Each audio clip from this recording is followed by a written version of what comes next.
The call came in at 7:14 in the morning, and by 7:16, Harriet Calloway was already in the elevator, still wearing the same gray cardigan she'd had on the day before. No one noticed. That was the thing about Harriet. People looked at her and saw what they expected to see. A woman somewhere between 50 and 60, plain-faced, no jewelry except a thin gold band on her left hand, carrying a canvas tote with a broken strap held together by a binder clip. She had the kind of face that didn't register in a room. She'd spent most of her adult life being grateful for that. The call was from the front desk. Something had gone wrong in the lobby. Her daughter was there. She pressed the button for the ground floor and watched the numbers tick down. Simone had arrived at the Alderton Grand Hotel at 6:53 that morning with a rolling suitcase, a garment bag, and a folder of documents that represented 11 months of work. She was 31 years old, a corporate litigator, and she had a breakfast meeting in 40 minutes with the partner group of Calloway Holdings, which meant she had every right to walk through the front doors of that hotel and head straight to the private dining room on the second floor. The man at the door did not see it that way. His name was Fletcher Rowe, and yes, that is his name. And no, he will not be anonymous in this story because what he did was not anonymous. Fletcher Rowe, head of lobby security at the Alderton Grand, 6'1", silver badge, 22 years with the hotel, a man who had, by all accounts, a reputation for being thorough. He stopped Simone before she reached the front desk. "Deliveries go around back." Simone looked at him. She was wearing a pressed white shirt and dark trousers. Her hair was pulled back. She had a leather briefcase over one shoulder. She said, calmly, "I'm not making a delivery. The garment bag is mine." He looked at the rolling suitcase. He looked at the canvas folder tucked under her arm. He made a decision in about 3 seconds, the way people make decisions when they've already made up their mind before they've gathered any facts. "Ma'am, this entrance is for hotel guests and registered visitors. If you're here for an event setup, I'm here for a meeting." She reached for the folder. "I can show you. I'm going to have to ask you to step aside." There were 4 people in the lobby at that moment. A couple checking in at the front desk, a bellman near the elevator, a woman in a blazer reading something on her phone. All of them glanced over. None of them said anything. Simone had grown up in rooms where people looked at her exactly this way, like she was a problem to be managed rather than a person to be addressed. She had learned early that reacting got you nowhere, that raising your voice gave people permission to dismiss everything you said. She had learned to be still, so she was still. "My name is Simone Calloway-Marsh," she said. "I have a confirmed reservation for the Horizon Room at 7:30. If you'd like to verify that, you're welcome to call the front desk. The Horizon Room is a private event space. Yes, I know. I reserved it." He looked at her again. That look. The one that said, "I don't believe you, and I don't think you belong here, and I'm not going to say either of those things out loud because I don't have to. I'll need to see some ID and your confirmation number." Simone set down her suitcase. She opened the canvas folder. She pulled out the printed reservation, the meeting agenda, and her business card, and she held them out. Fletcher Rowe glanced at them. Not long enough to actually read anything, just long enough to maintain the appearance of process. "This says Calloway Holdings." "Yes, you're representing Calloway Holdings?" She paused, in a manner of speaking. He handed the papers back. "I'm going to need to verify this with our events coordinator. If you'll have a seat." He gestured toward a bench near the door. The bench near the door, the one guests sat on when they were waiting for their Uber. The one that said, in the clearest possible language, "You are not a guest here." Simone didn't move. "How long will that take?" "Shouldn't be more than 10-15 minutes. She looked at him steadily. "My meeting starts in 40 minutes. "Ma'am, I'm just following protocol." She picked up her suitcase. She did not sit on the bench near the door. She stood exactly where she was and took out her phone and called the one number she always called when things got to this point. She called her mother. Harriet Calloway had built her company the slow way, which is to say the real way. No family money, no angel investors, no one who believed in her before she gave them a reason to. She'd started with a single property management contract in 1994, strip mall in Dayton, Ohio, that everyone else had passed on. She'd turned it around in 18 months. Then she'd bought it. 30 years later, Calloway Holdings owned or managed 47 commercial properties in 11 states. They employed close to 3,000 people. Their portfolio was valued, as of the last quarter, at just over $2 billion. Harriet did not talk about this. Not at dinner parties, not in line at the grocery store, not in hotel lobbies when some man with a silver badge decided she looked like she worked in the kitchen. Because here's the thing, people had been making that assumption about Harriet since before Simone was born. The gray cardigan, the broken tote strap, the unremarkable face. Harriet had learned that invisibility was a kind of power if you knew how to use it. She watched people more clearly when they didn't know they were being watched. She understood rooms better when no one was performing for her. But there were moments, and this was one of them, when the invisibility cost too much. She stepped out of the elevator at 7:18. She crossed the lobby in about 12 seconds. She was not walking fast. She was not walking like someone trying to get somewhere. She was walking the way she always walked, like she had already arrived. Fletcher Rowe saw her coming and immediately did what people do when they sense something has shifted, but they're not sure what. He straightened. He looked from Harriet to Simone and back to Harriet. He took in the gray cardigan. He took in the canvas tote. He made another 3-second decision. "Ma'am, the lobby is—" "I know what the lobby is," Harriet said. "I've been coming to this hotel for 11 years. I own the building it's sitting in." The room went very quiet, not dramatically quiet, not movie quiet. Just the specific silence that happens when the air in a space changes and everyone in it feels it before they understand it. Fletcher Rowe opened his mouth, closed it. "My daughter," Harriet said, and she didn't look at Simone when she said it. She kept her eyes on Fletcher, "has a meeting in this hotel in 38 minutes. She is a named partner at Marsh & Calloway LLP. She is also the acting chair of Calloway Holdings, which, as I said, owns this building." She paused. "Did you verify her reservation? I was in the process of— Did you ask her to sit on the bench?" A longer pause. "Mr." She glanced at his badge. "Mr. Rowe, I'm going to ask you a question, and I'd like a direct answer. When my daughter walked in here this morning, what did you see?" He didn't answer. "Because I'll tell you what I saw," Harriet said, "when I stepped off that elevator. I saw a woman in a pressed white shirt, carrying 11 months of work in a canvas folder, standing in a lobby she had every right to be in, being asked to wait on a bench like she'd come to fix the plumbing. The couple at the front desk had stopped pretending to look at their phones. The bellman near the elevator had not moved in 60 seconds. The woman in the blazer had put down her reading material entirely.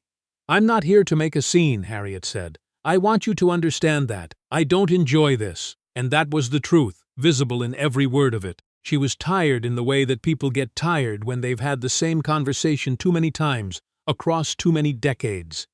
"But I am going to need you to step aside so my daughter can get to her meeting." Fletcher Rowe stepped aside. The meeting went well. That is not the point of this story. But it is worth saying, the meeting went well. Simone sat at the head of the table in the Horizon Room and walked through 11 months of due diligence with the kind of quiet precision that made the partner group from 3 different cities sit forward in their chairs. She was good at her job. She had always been good at her job. That was never the question. The question was whether she'd had to be twice as good just to get to the door. She had. She always had.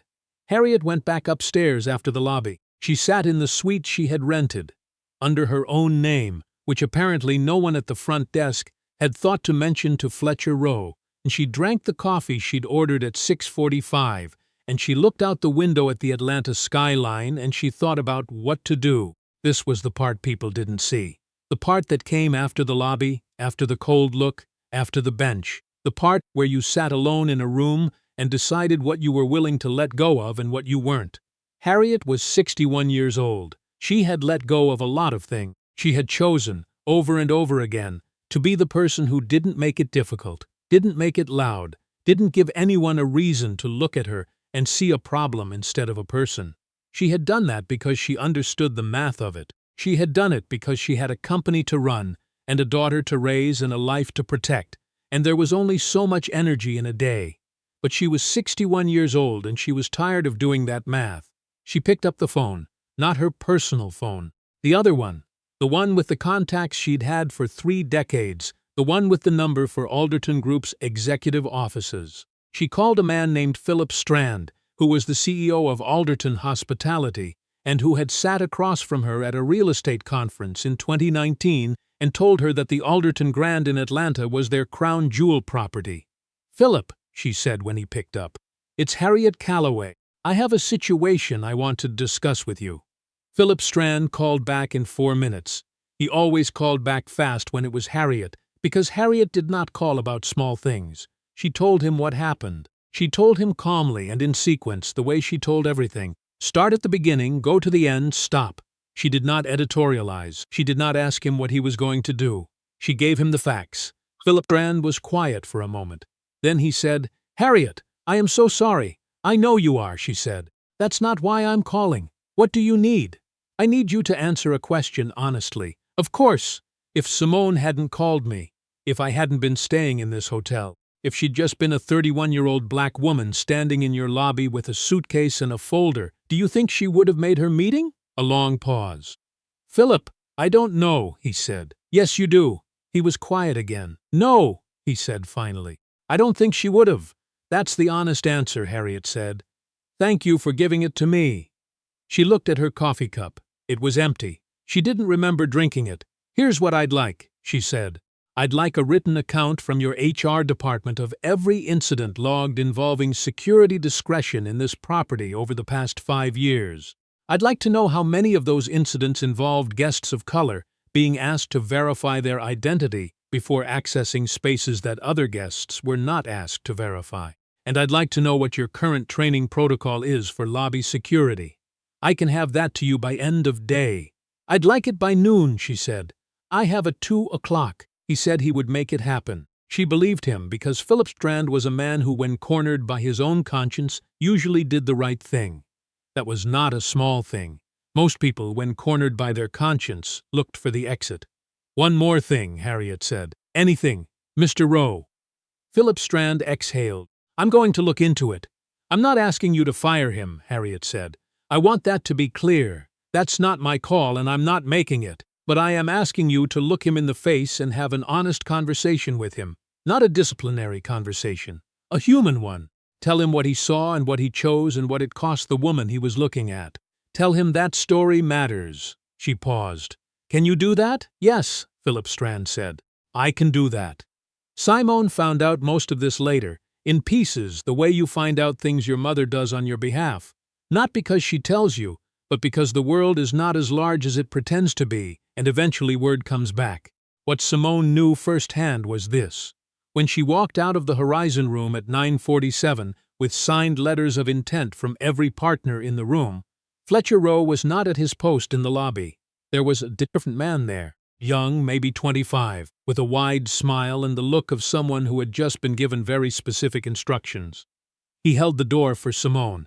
He said, "Have a wonderful morning, Miss Calloway-Marsh." She stopped. She looked at him. "Thank you," she said. Not because it fixed anything. Not because a held door and a good morning were equal to what had happened 2 hours earlier in that same lobby. She knew the arithmetic. She had always known it. But she was her mother's daughter, which meant she understood the difference between the fight you have and the fight you win. And it meant she knew how to walk out of a room with her head level and her folder under her arm and her rolling suitcase clicking on the marble behind her and make it look like exactly what it was. A woman who had always belonged here, leaving on her own terms. Harriet checked out at 11:30. She tipped the bellman $20. She thanked the woman at the front desk by name Claudette, according to the badge, who had worked the morning shift and had watched the whole lobby episode and had looked.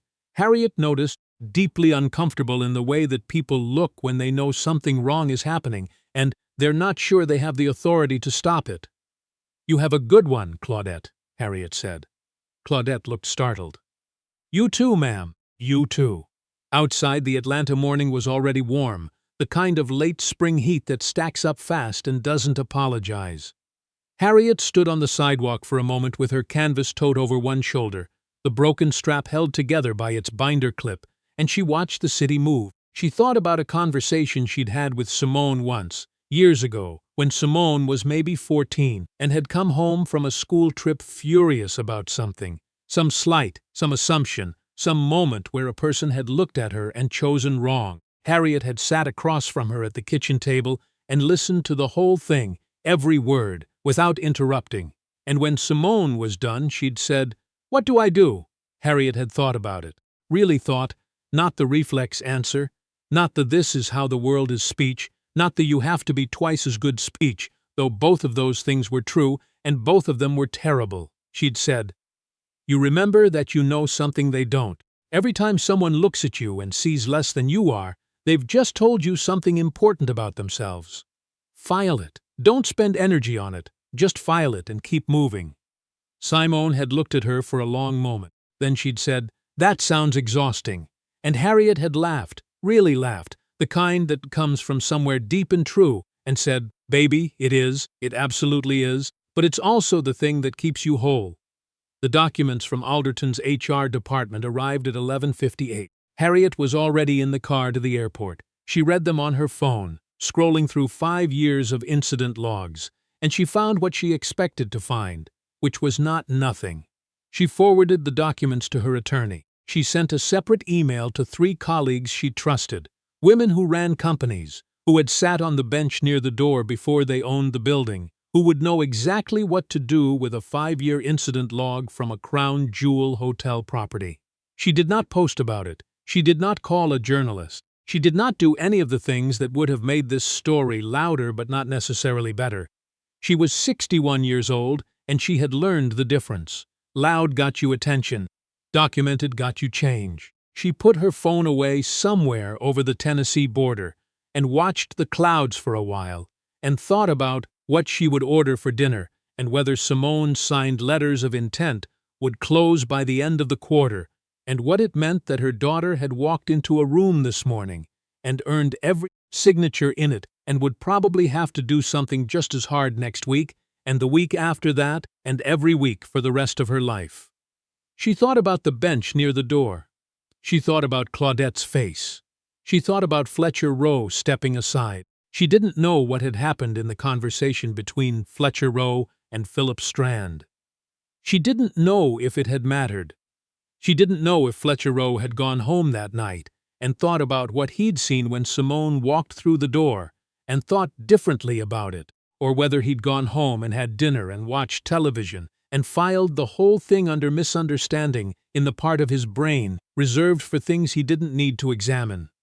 She hoped for the first. She wasn't certain of it. That uncertainty was its own kind of exhaustion. There is something this story wants to ask you before it ends. Not about Fletcher Rowe. Not about hotel lobbies or silver badges, or the way a 3-second decision can cost a person 2 hours of their morning and something harder to name.